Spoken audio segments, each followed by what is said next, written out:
Thank you, everybody, for being here. We appreciate it. Couple of important updates that we're looking forward to hearing. Before we did, though, Ms. Lister, could you go ahead and call the roll?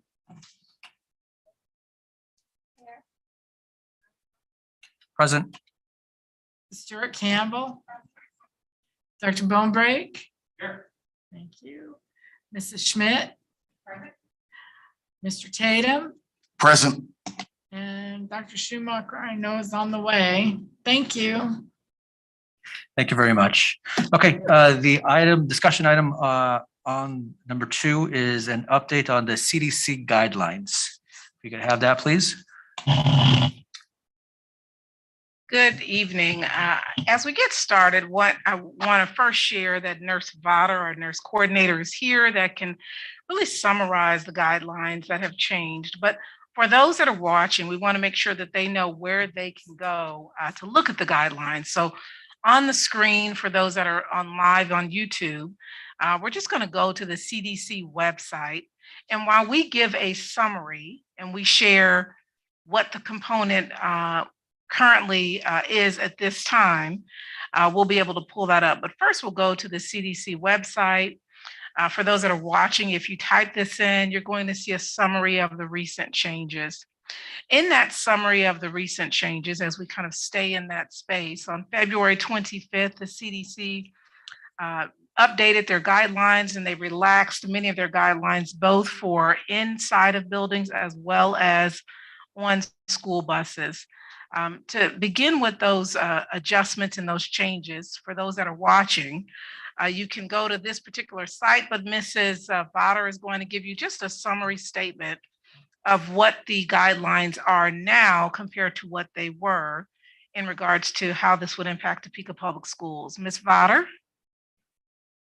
Yes, thank you, Dr. Anderson. So the Shawnee County Health Department at our meeting yesterday reviewed the changes and they have relaxed quite a bit. So when the county is in green, then you would not need to wear a mask. I don't know why I have feedback. Shall I wait? Okay. Okay. You would need to get vaccinated, of course, to keep up with your vaccines and get tested if you're symptomatic, but masks would not otherwise be required.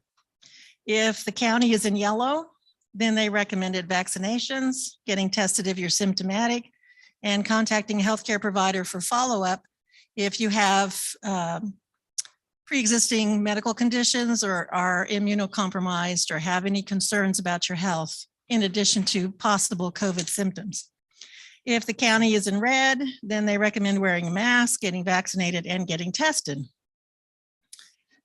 So that's a brief summary of the changes that they outlined yesterday, which is a large shift really from wearing a mask everywhere you go at all times. And so it is a big improvement toward the right direction, back to normalcy.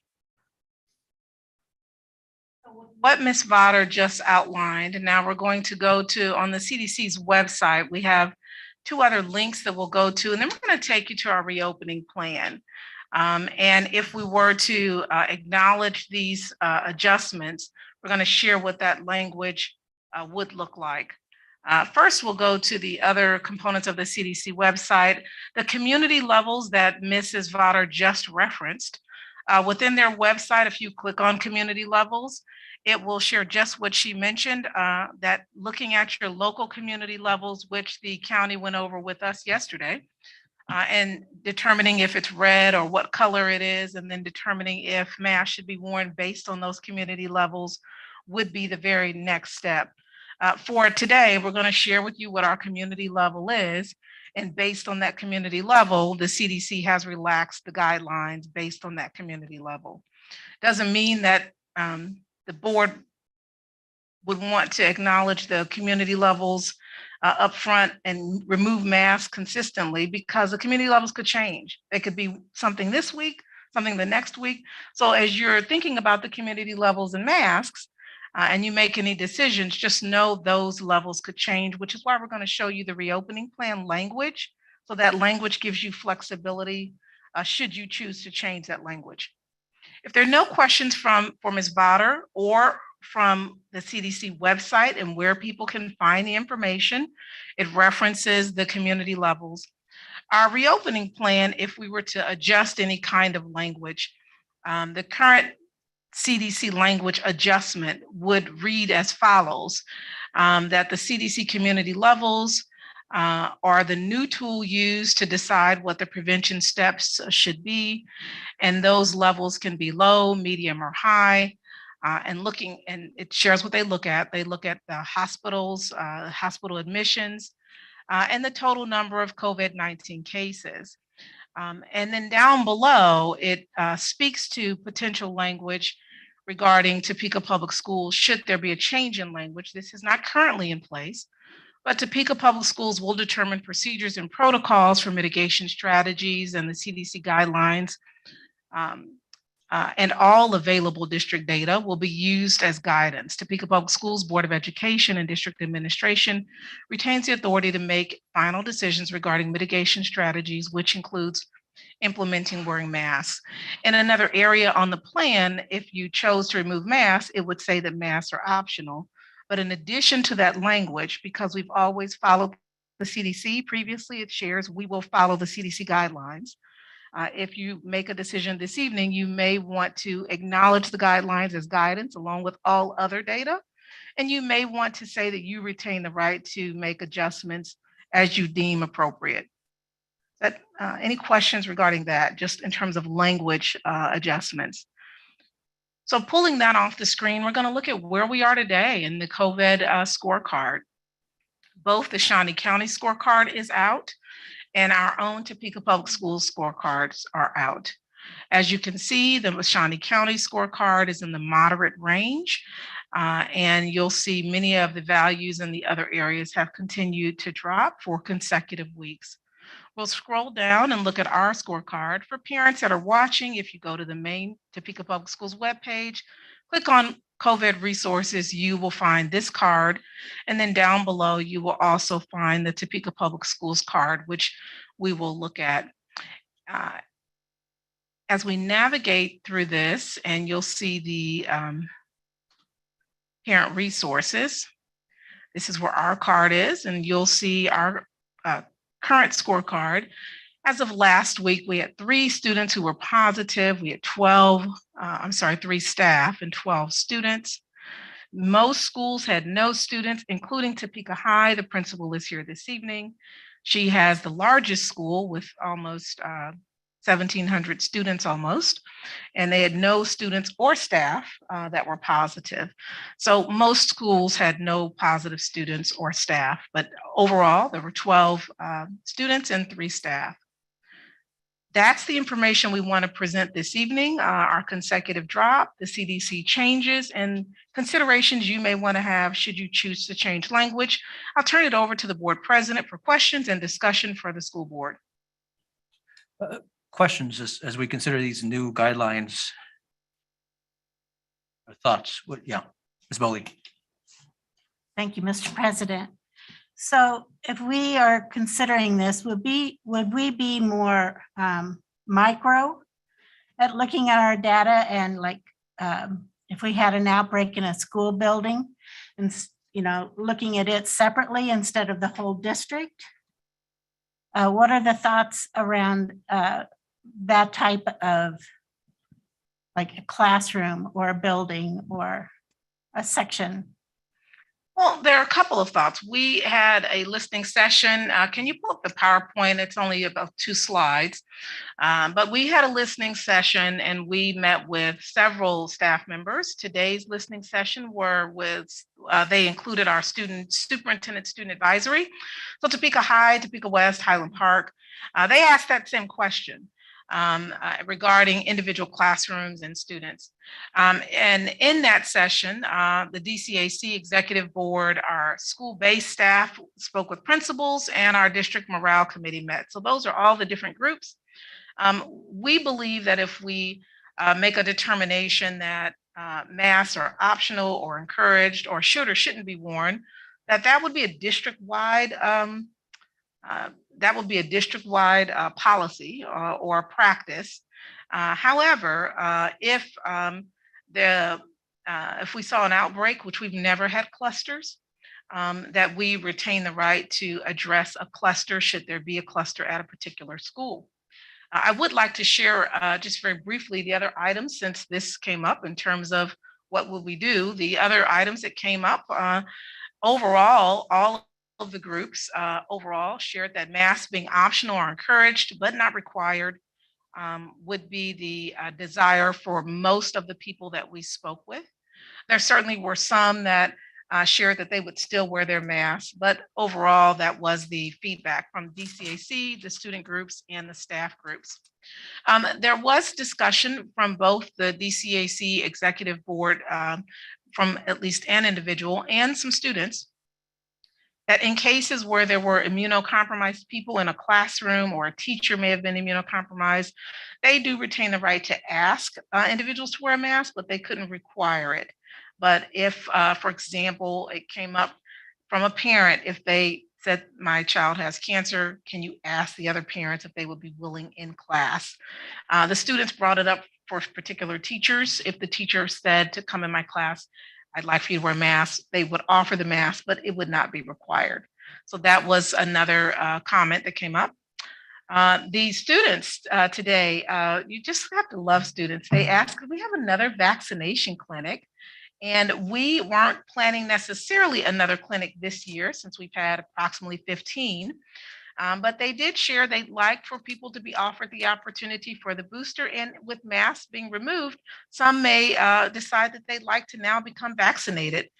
So today we did call KDHE, and whether masks were still being worn or not, they thought another clinic would be, this would be a good time for that, at least at one site. So KDHE, we thank them. They did agree today, just a couple of hours ago, to offer a clinic on the 25th of March. So as whatever the decision is, that particular clinic will be from 11 to 1. It is a late start Friday, so parents can bring their children to Topeka High. We thank Ms. Morrissey, who agreed to host that clinic. And then we'll look at how middle and high might access that clinic as they did previously. The final thing on that list as well is regarding spring break. Students as well as some staff shared after spring break, when we make any announcement, if masks are going to be optional, if we could share for those individuals who have traveled, it's encouraged but not required to wear masks immediately after travel. So those were the basic things that came up, and then mitigation strategies remaining in place was requested. So that may provide everyone with additional information who might have questions in those areas. Thank you, Mr. President. So the word travel is large. Are we talking about traveling to another district for sports, or are we talking about traveling across country or across the ocean? What does that travel actually mean?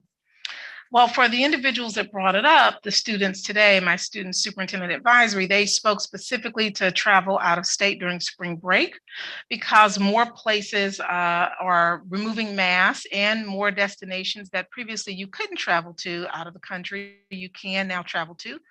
So again, with saying encouraged but not required, particularly after travel out of state, was a statement they thought, at least within any kind of email correspondence, they thought might be helpful if the board would like to see that. I know just west of us, counties west of us are still in the red zone. And I'm assuming some of our high schools go into those areas around Manhattan, and those areas looks like they're still in the red zone. So would that be a requirement for masks?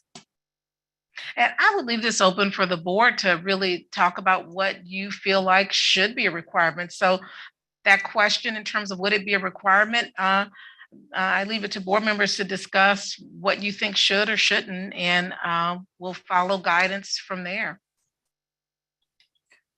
What else is on your mind as we think about considering these new guidelines? What we have to let Ms. Schmidt go first, and then.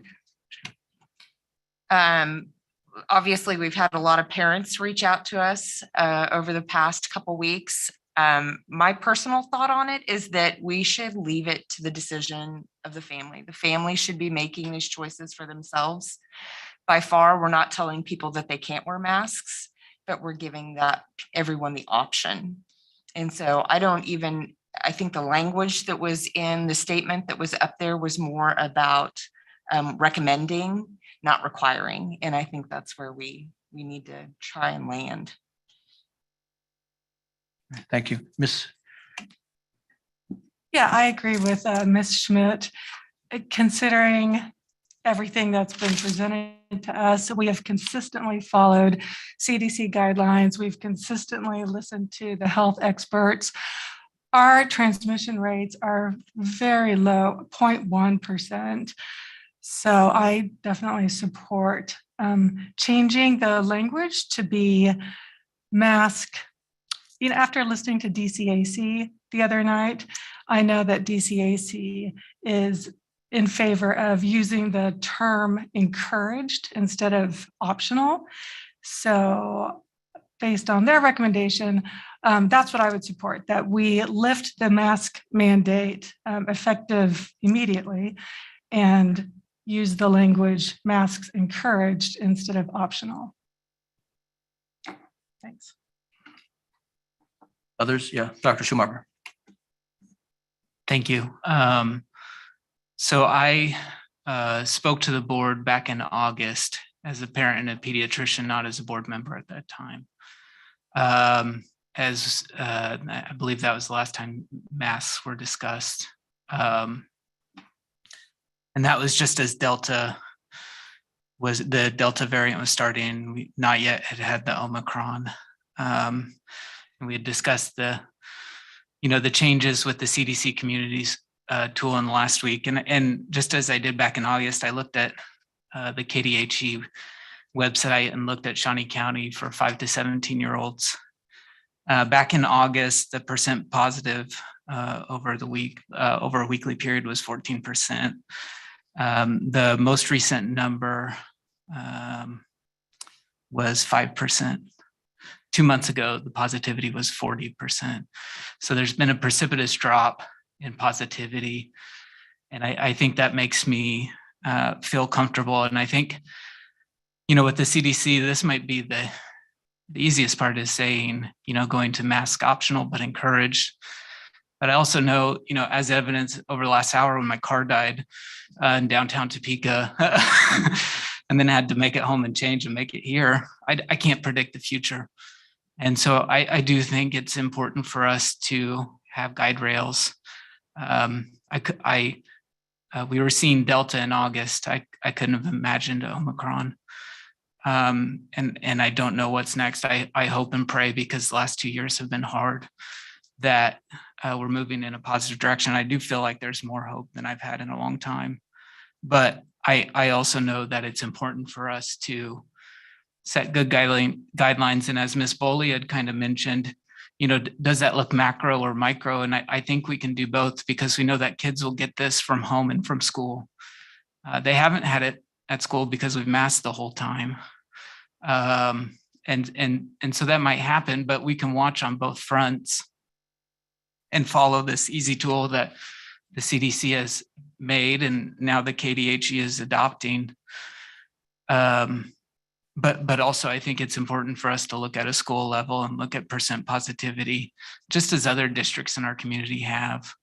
And if it's over a certain threshold, then implementing masking again at those schools to try to control the spread.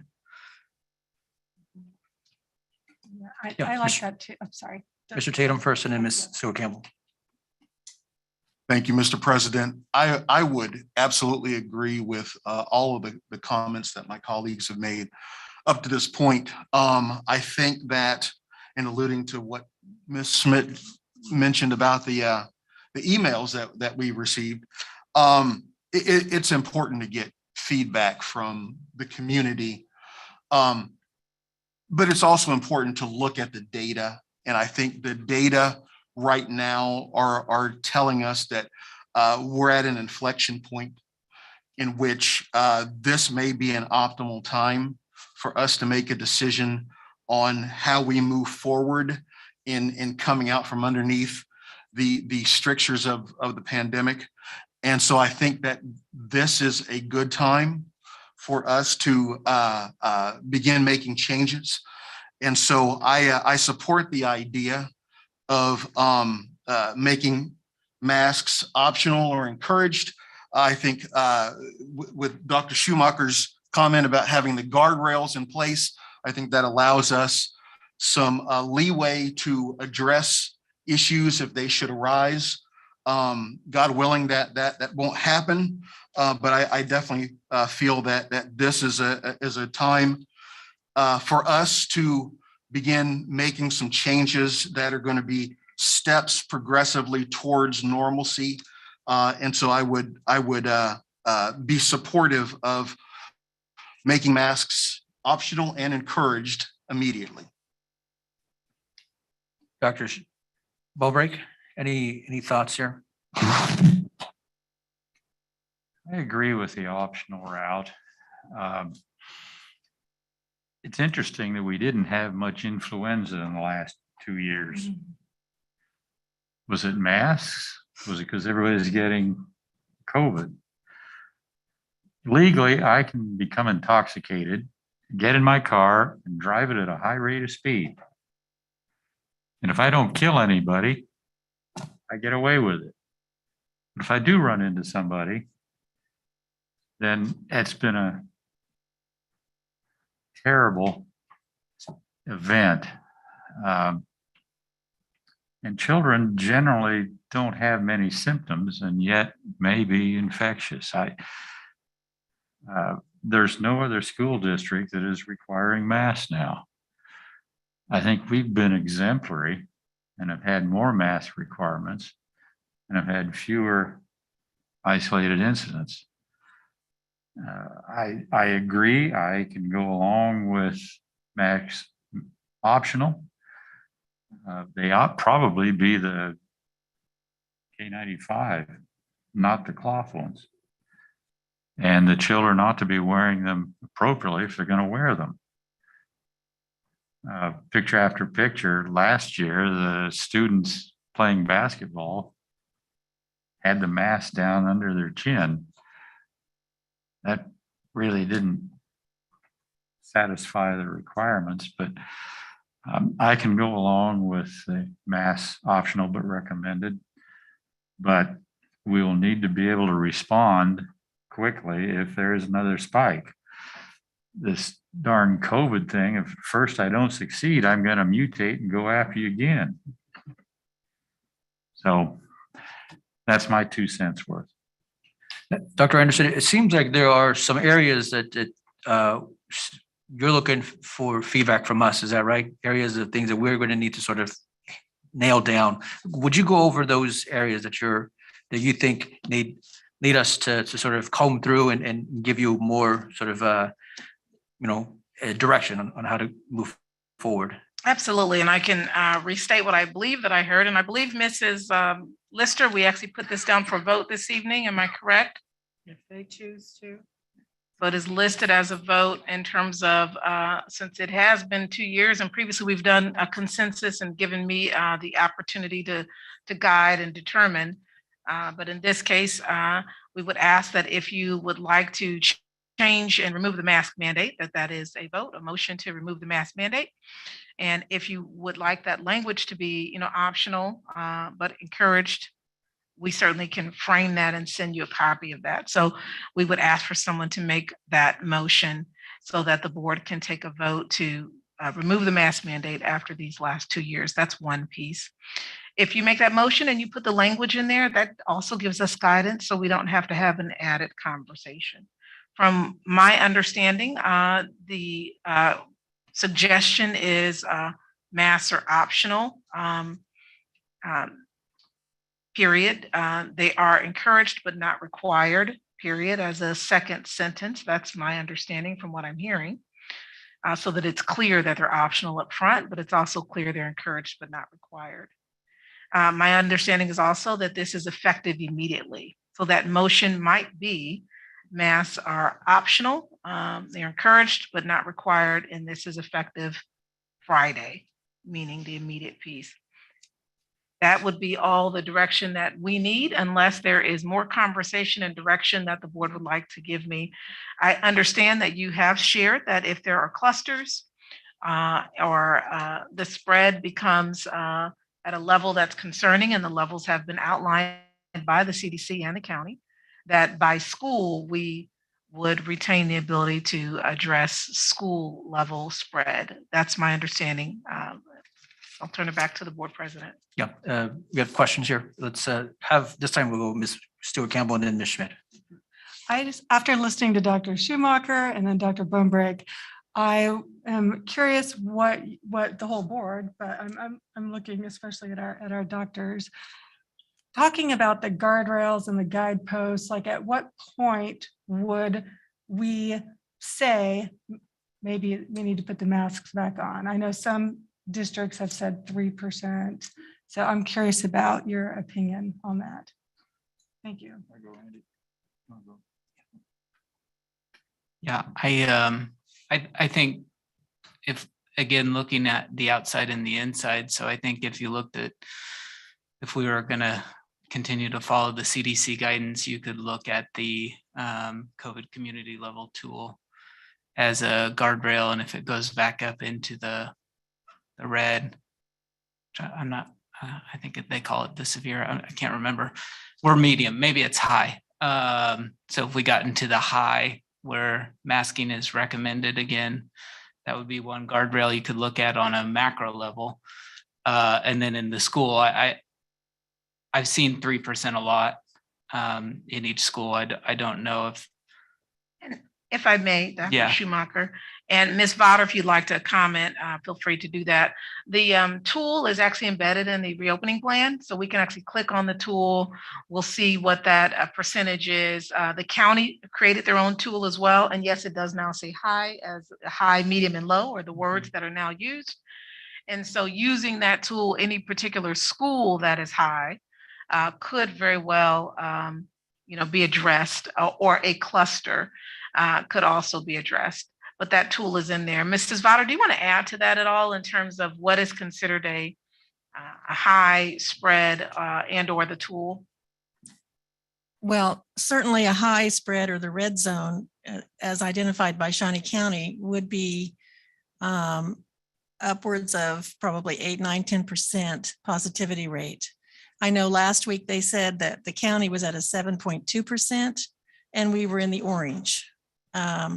And so I'm thinking that, although I don't have the exact data from the county, I would say if it's anything above 8, 9, 10% or higher, that we probably would return to the red zone, which based on the guidance here would require wearing a mask again for everyone, everywhere.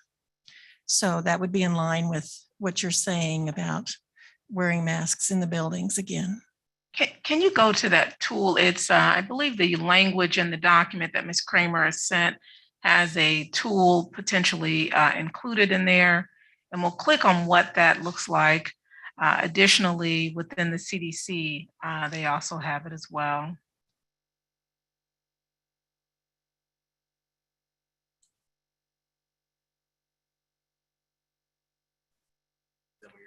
I think you're on the CDC website. And so if you go back to the document that you were just in and the language, we have updated a draft of a website, but did not make it live. So we can't go to the website because it's not live at this time, not knowing if we would need to make it live.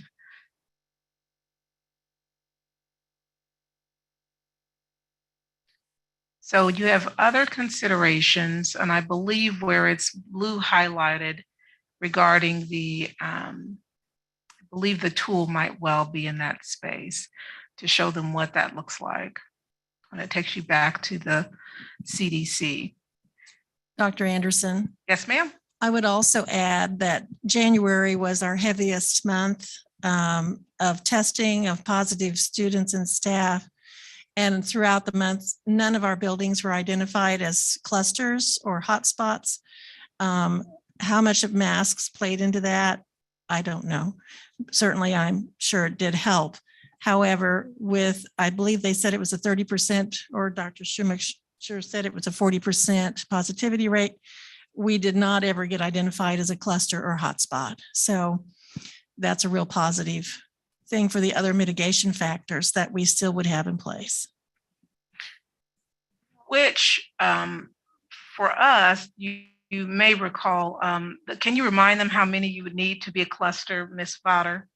I believe it's 14 or 15 positive cases within 2 weeks period of time, 14 days.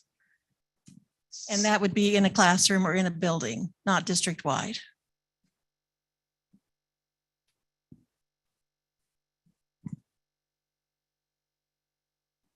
So as we look here, and thank you, Ms. Votter, for the number of 14 over the course of a period of time. So when we say all available data, that's beyond the tool, Dr. Schumacher, the cluster number, for example, if over a short period of time, you get 14 cases at a school, that could play into a decision of addressing that particular school.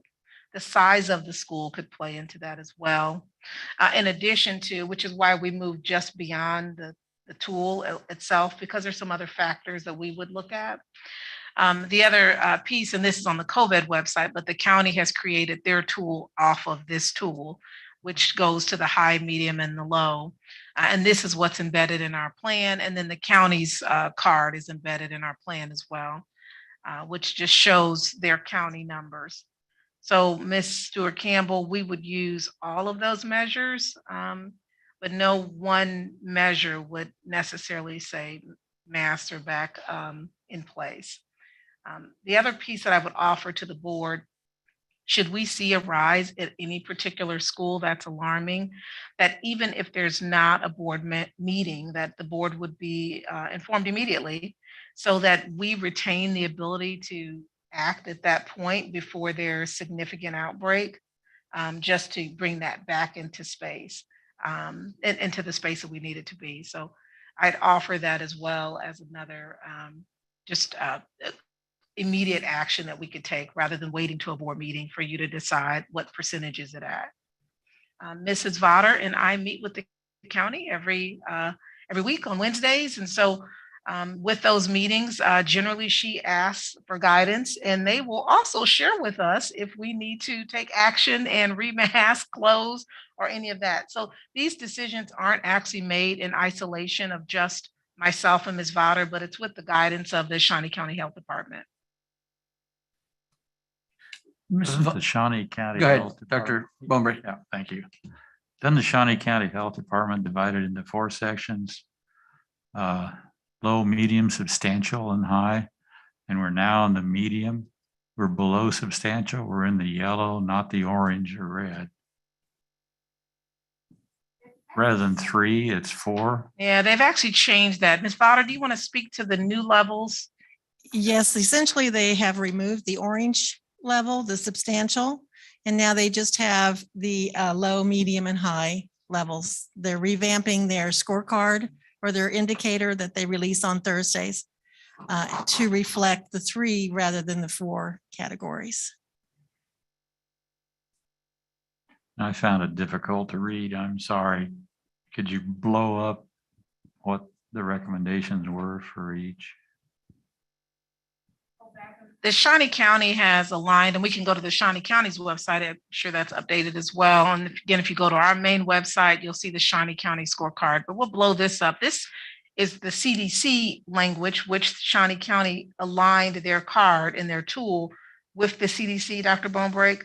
So both CDC and Shawnee County now have a high, a medium, and a low. And it just tells you what to do if you're high, and high would be wearing masks. And medium would be talk with your healthcare provider and to stay updated with your vaccines and getting tested. And the low is prescribed accordingly. So it gives you in general what to do. If we go to the main website and we go to the Shawnee County website, and I'll show you what you'll see there. So Dr. Bonebrake, I'm glad you mentioned that. I'm sure others noticed as well. They're no longer 4 areas. They're now only 3. So each week we will get a report. This week it shows the 4, but whether they're high, medium, and low moving forward. And that will help determine where we are as a county but we still have to determine where we are as a school, because it's quite possible that the county could be high, but our schools are not. And with the mitigation strategy still staying in place with the cleaning, that wouldn't be out of reason to think that potentially the county could be high, but schools are still low in terms of any kind of spread. Question, Ms. Potter, that I had was, I understand that the CDC with their county level sort of reports they'll be having regularly, it's factored differently than perhaps in the past. Is that right? They have changed the strategies that they use. They've changed the guidelines that they use to measure the percent positivity rate and the impact on the community. I don't have that with me right now. I could sure send that to you. It was mentioned in the meeting yesterday. And they have altered what they look at in order to define how severe COVID is at the current time. That is correct. And if I understand, our county health agency, they're going to defer to the CDC's county information report. Is that right? They're going to begin to stop doing their, I'm not sure what you call it, the dashboard. They will continue to have the dashboard on their website, but they are looking at either eliminating or releasing less often their indicator or their scorecard, what used to be called the scorecard.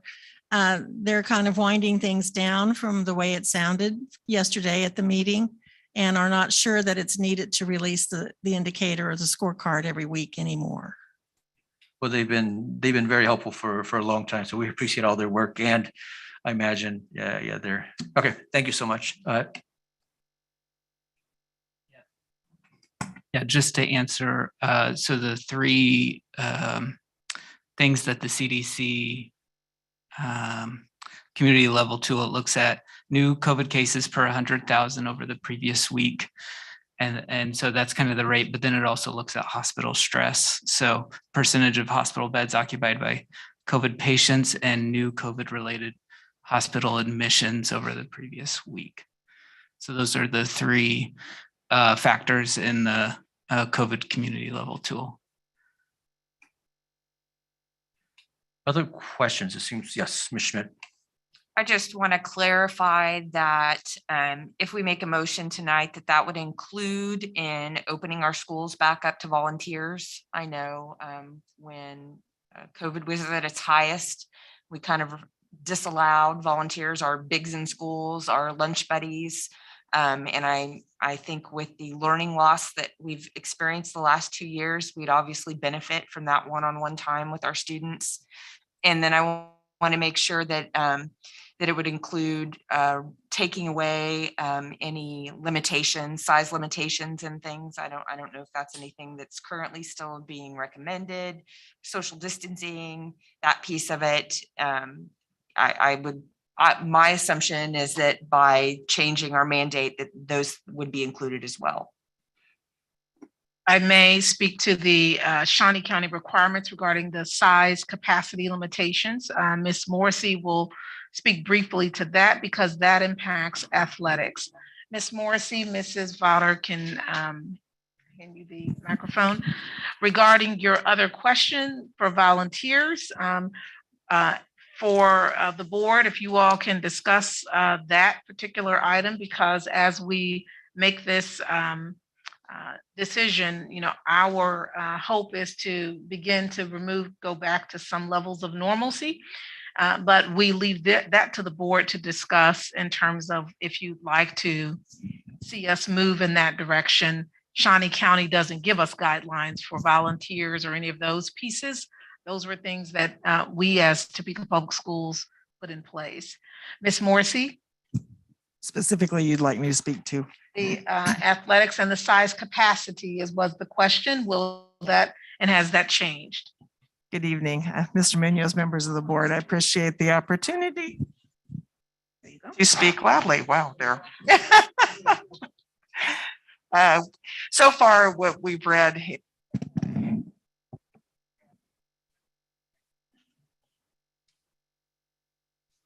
Can you see? Okay, there you go. Not to capacity max. We're also just about to move outdoors. Between the two, we have one more hosting of basketball, and then we will be at the state sites, which are larger. In addition, spring sports, everything's outside but swimming. And that generally is not have been a concern. And we can look at that if we need to, if we have to somehow look at capacity in that space.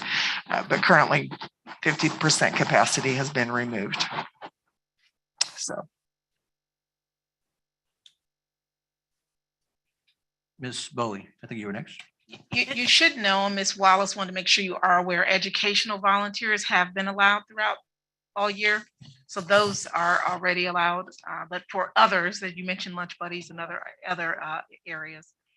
I'm sorry, Ms. Foley. And so that would also be true for theater. I know seats are still blocked off for theater. And would this open it back up for field trips for students since the federal laws have been removed for buses?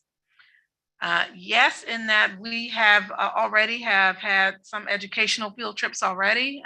So we've been allowing that. And much like athletics was going to games, we were allowing educational field trips and college tours and those things already. Related to buses, yes, if you make the mandate to lift the mask mandate, that does also apply to buses, and the CDC's guidelines that were updated had a section about buses and masks no longer being required. So yes, masks would be removed as it relates to that. Mr. Robbins is joining virtually if there are other questions about transportation.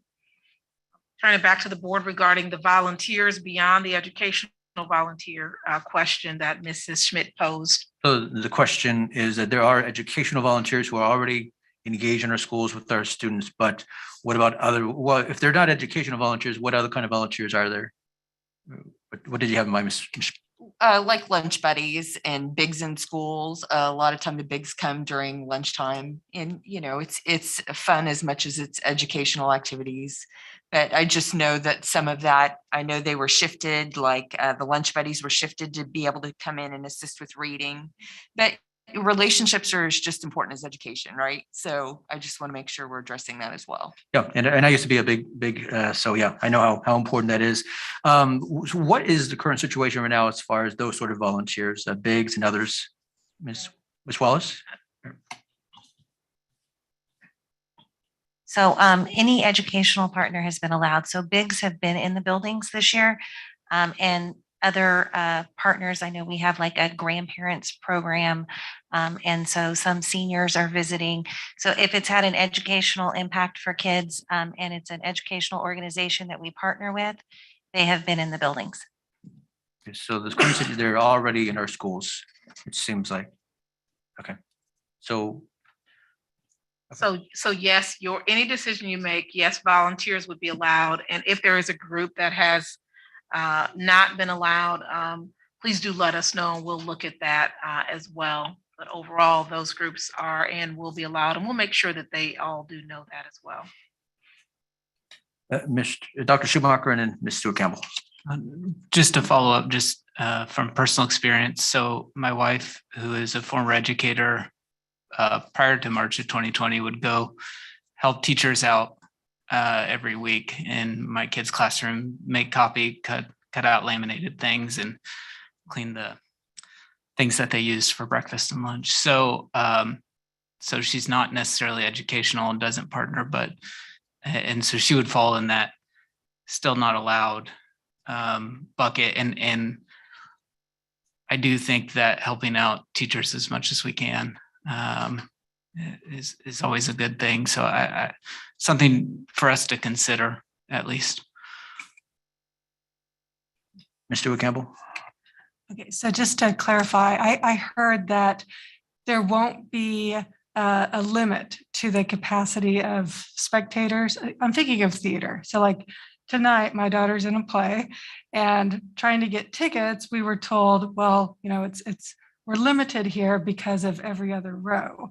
So that is not going to be the case anymore. Like if starting tonight, And Ms. Morrissey has sent to all the athletic directors this week the new Shawnee County guidelines related to capacity limits being lifted. I think with your decisions tonight, this evening as well, we can further clarify as of Friday, here are the mask mandate is removed.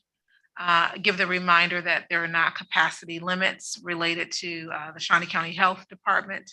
We can give the reminder that volunteers are allowed in the building, and those could include parent volunteers along with bigs and other volunteers, just in case school by school things are done differently. That could be the clarification once you decide this evening. Ms. Morrissey, would you like to add to that, ma'am? And if so, then I'll put this on the side. If it makes you feel better, we were just at state wrestling. There were probably 5,000 people in the venue. There were 4 of us in masks, except for the workers, my 3 coaches and me. That was over a week ago. I have no positive athletes. I've heard no spread by Acacia. So if that helps at all, and there still is spacing in a lot of large venues. And people can still mask if they're comfortable. So I feel like overall we're in pretty good shape. And I thought that was a pretty good example, if that helps you feel a little better. Yes, I did have that call already that there is a play this evening. And if we could do it immediately, would we allow that? That certainly is your call, but it would be nice if people were able to see their kids participate this evening and do so safely. And obviously, if it's closer and tighter, they can still mask. They don't have to be unmasked. Mr. Tatum. Thank you, Mr. President. So, Dr. Anderson, it certainly sounds like you are counseling us to consider if we're using the term immediately in the this new directive, that immediately should indicate Friday. Tomorrow is when the new the new, I don't know the term, when our new thank you, policy, thank you. Policy process, all good. Our new policy or process would go into play, as opposed to tonight, which might work effectively for the play at Topeka High, and those that are participating in the play and watching it, but it doesn't sound like that's what you're really guiding us towards. I'm just asking for clarification. No, I appreciate that. I think if the board makes the comment effective immediately, we will say effective immediately. There'll be some that don't get that notice because we'll put it out in an email tonight at 6:30 or 7. Things are already in process this evening. And so I was just clarifying that the next school day is Friday. So my understanding would be when we say effective immediately, again, there are going to be some parents who may not see email or fully know that has occurred.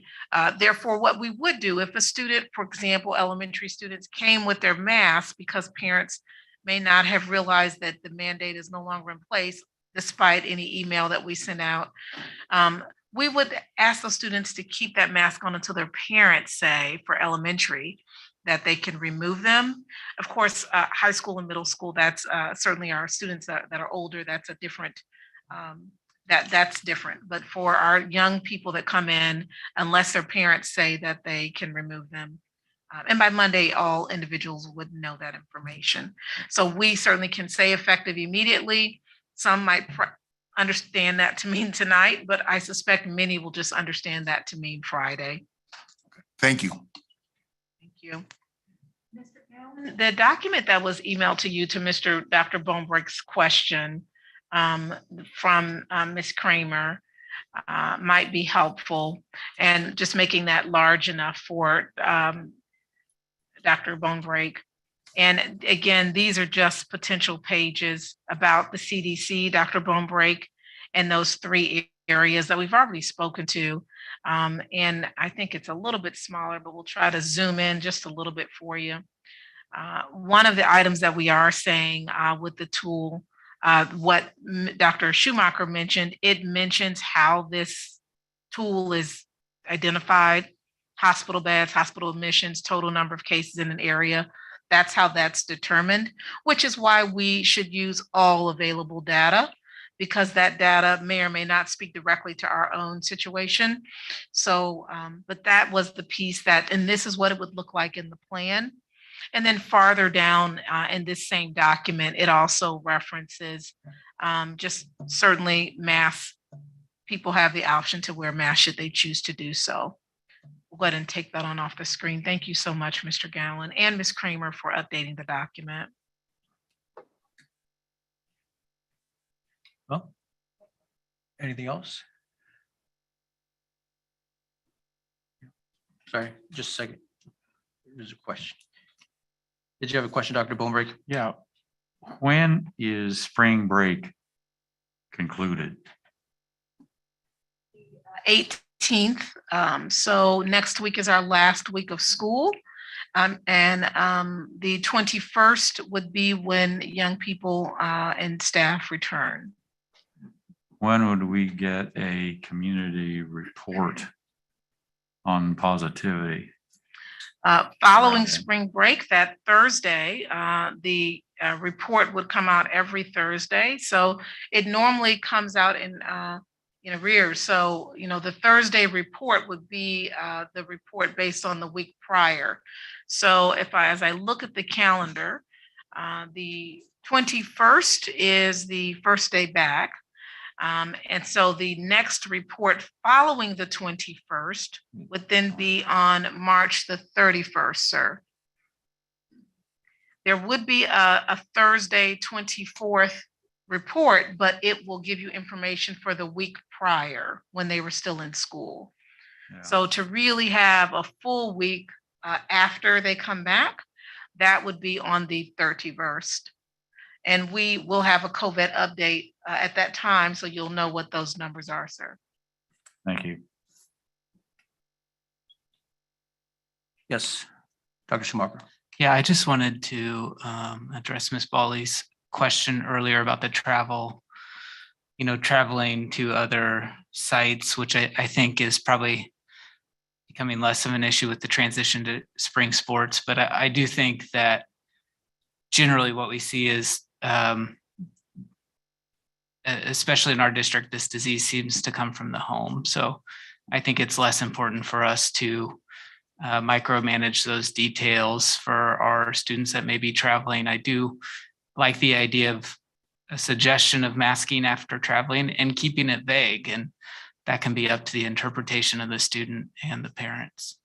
But I don't think that, because you had asked that question earlier, and I don't know that we ever followed it up, but I personally don't feel strongly about seeing if they travel to Geary County, which is a red county, I believe currently on the CDC guidance, whether or not they have to mask when they come back or while they're there. I think that's fine that we don't. Thank you. I was mainly concerned about the verbiage used there. What is our limit there? So thank you. I think that's probably good advice. Any other questions? All right, well, I'm looking for a motion.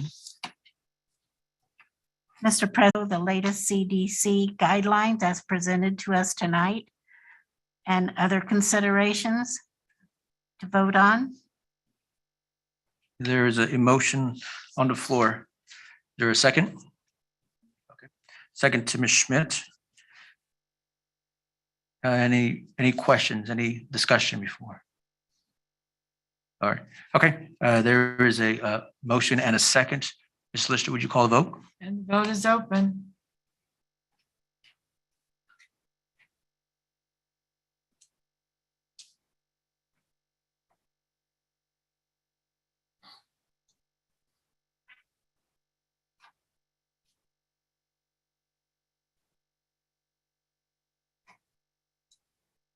Dr. Bonebrake, you can vote by hand if you want.